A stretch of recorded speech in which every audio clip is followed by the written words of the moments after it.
若咱台湾带着4型肝炎的人员也未少，有30万人。上主要是透过血液来传染，若是控制无好，真有可能会变做肝硬化、肝癌。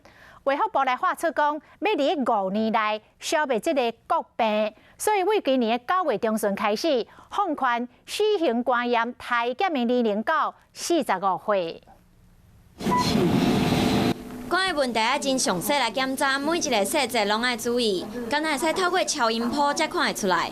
台湾的4型肝炎真普遍，成人得到慢性死肝的比率大约是4%，有30万人，是少数比率超过3%的国家。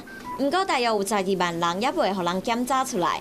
卫福部讲，要伫2025年进前解决这个病，其中一个手段就是增加检查的范围。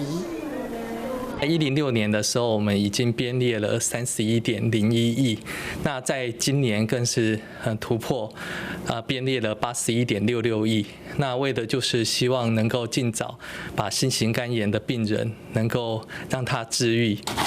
2014年开始，就甲死肝的药啊加入健保。2019年6月，佫放松补助的条件。今年9月开始，佫件数增加肝炎检查的年龄，45岁到79岁，每一个人终身会使检查1摆 B 型和 C 型肝炎。按算到2021年底，会有56万人来检查。有些人他后来仔细去回想，他其实没有找到一些危险因子的哈，所以像这种的话，完全没有症状，然后又自认没有危险因子的人哈，要叫他出来做检查比较难。透过检查加上食药啊，提悬治好的几率，避免接触到血液等等有风险的因素。唔望5年了后，死肝袂阁威胁到咱的健康。